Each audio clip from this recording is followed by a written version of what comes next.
All right, so I'm Nick Kummer, I'm Kelsey Brown.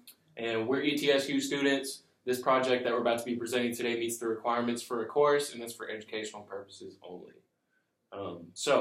In our 2018 Intercultural Communication class at ETSU, we discussed social locations, also known as identities. Thinking about these social locations, how would you describe yourself? Probably as like a white female, physically, mentally able from southern central Appalachia and probably from like the middle class. Right. Mine's pretty similar. White male, middle class, physically able, living in southern central Appalachia would probably be the most central things to my identity and how I would describe myself. Okay, so what do you see as the historical representation of your identity categories compared to other social identities that are different from yours? Well, I guess I would have to split each one that I identified into their historical representation. Obviously, historical representation of being white, probably not too positive, almost overwhelmingly negative, at least in this country. In terms of being a male, that one has a little bit of historical that's been kind of a roller coaster. It used to be considered a great thing to be male. It was powerful. Nowadays, it seems like being a male isn't considered so great. Yeah. A lot of talk about the toxic masculinity, stuff like that. In terms of class, I would say historical representation has always been pretty positive for middle to upper class, which is what I would probably identify with. Southern Central Appalachia probably has the worst historical representation out of the rest of those identities, just in terms of people thinking that we're not educated, hillbillies, racially intolerant, stuff like that. So what would you say is the historical representation? Well, definitely my whiteness, like predominantly white area, it's granted me a lot of benefits. And so I guess, like, yes, there's a lot of, like, stereotypes, but, that's kind of worked out for me. As far as, like, ability, like, I struggle with the fact that people associate people from, like, southern central Appalachia as being, like you said, like, not as intelligent. And I kind of have to prove otherwise, so that's been tough. And especially, like, building on athletic ability, people from, like, the East Coast get, like, the representation and, like, not being as athletic as people from the West Coast, so that's something we have to struggle with, especially, like, my whole recruiting process. That was, like, a big thing. And, of course, like you said, like, middle class, upper middle class, like, it hasn't really, like, I guess that's been good. So when did you think you first became aware that these identities actually had an influence on the way that people interact with you? Probably whenever, like, I had a friend in preschool and my parents, like, I came home and I was like, I told my parents their name, and they're like, that sounds like a Hispanic name, like, but what's different? Like, what do you mean Hispanic? Yeah. And, like, they had to explain that she's not like me, and we're just, like, different, and I just did not understand that at all. So that was You were in preschool? Yeah, that was tough. My earliest one that I can think of, in terms of, like, when I first became aware that my identities, like, influenced the way people treat me and how I interact with the world, I was probably about 6 or 7, and I was in the grocery store with my mom, and we were waiting in line, and there was this mother and daughter in front of us who were both African American, and being young and ignorant that I was standing in line, and I just blurted out, "Mommy, she's brown." And of course, my mom was like, had to play it off, like, "Yeah, isn't she so pretty? Look at her hair." She rolled with it really well. But, obviously, I got to talk in the car later, like, "Hey, you can't be saying stuff like that." Some people view it as offensive, that they look different from you. You can't be, blurting out stuff like that. So that was probably the first time that I became super aware that my identities did have an influence on my external environment.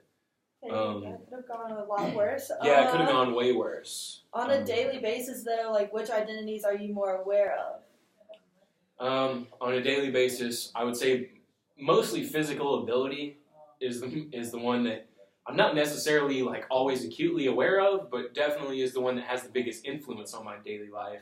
Obviously, being able to just get up, walk around, get wherever I need to with relatively no trouble, next up would probably be my whiteness, just because I never experienced any kind of discrimination based on race or anything like that. And then thirdly, I would probably say my maleness, just because, male privilege, whatever, I don't ever experience like sexual harassment or anything like that. And even if I do, I don't really interpret it as that like malicious. I never really feel threatened whenever somebody even might be sexually harassing me. But what about you? Yeah, I guess I'm more aware of my whiteness more than anything, because, like, say I was outside the library one night and, like, my car broke down and, like, all these people stopped and offered to help me, and I'm just sitting here thinking, like, wow, like, if I was a black female, they probably wouldn't do the same, and that's, like, it's really sad to think about, but, like, I guess it's given me more opportunities, I guess, and, like, my ability to just, like, I wouldn't be going to school here if it weren't for my ability, and I wouldn't, like, have all the opportunities that I have. So, like, I'm really aware of that. Like, every morning I get out of bed and, like, I think, oh, I have to go to weights, but at the same time, like, some people can't go to weights. You get to go to weights. Yeah, like, I get to go to weights. So, like, I'm aware of that, I guess. And definitely, like, my class being, like, I've been really lucky. Like, my parents are definitely going to pay for the majority of my education. Like, I could go eat. I don't have to worry about, like, paying for food. Like, I have a roof over my head. Like, I guess. That's a big one. Yeah. So, I mean, that's just been really good for me. But moving on, scholars advancing intersectionality contend that the inequalities and privileges we face in relation to our social locations reveal macro-level advantages and disadvantages faced by particular groups. Reflecting on your lived experiences in southern central Appalachia and your other two identities, describe the inequalities and privileges you have faced or are facing. In terms of inequalities, being a physically able white male, as the 3 locations I chose, it's kind of hard to identify some inequalities there. Really, I guess the most obvious inequalities that I could pick out, if I had to, would be in terms of my maleness. It seems like increasingly being male is starting to be viewed as a negative thing. In today's society, a lot of like talk about toxic masculinity and all that kind of stuff, and male privilege, and just it seems like in the news and just on my daily experience, it's increasing the fact that being a male is not a good thing anymore, or a good thing anymore. So I guess that would really be the only inequalities that I say I would face, which even thinking about that, it's not a huge inequality. In terms of privileges, though, I mean, I could go on forever about privileges.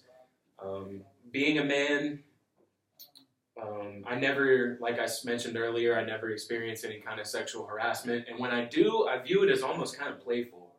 I work in a restaurant, so that's really the only times that I ever experience anything close to harassment. And even when that happens, it's usually elderly ladies or like teenage girls or something like that, to where I don't actually feel threatened. Yeah. And I'd say it's a privilege to not feel threatened ever, really, in any situation. Well, I mean, in that Sexually, situation, you're making bank. Exactly. Like, I'm flirting with trying to make the money. So, but I'd say it definitely is a privilege that I never feel sexually intimidated by anyone, to where it's like they can't, even if someone was sexually harassing me, I feel pretty confident that they couldn't just, take me if they decided to, or just overpower me physically or anything like that. So I'd say that also plays into my privilege of being physically able. Privileges of being physically able, obviously I can get around. I mean, not everybody can even do that. I don't have to have any special accommodations for any, physical ailments or afflictions that I might have, so that's a pretty good privilege there. And obviously in terms of whiteness, I never get the impression that people are nervous around me.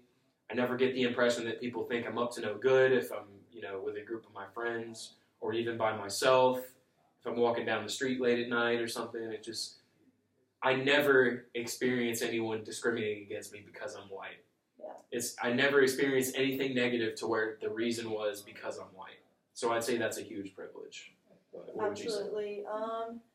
Definitely being white, I agree, is a privilege. If you want to like play into ability and everything,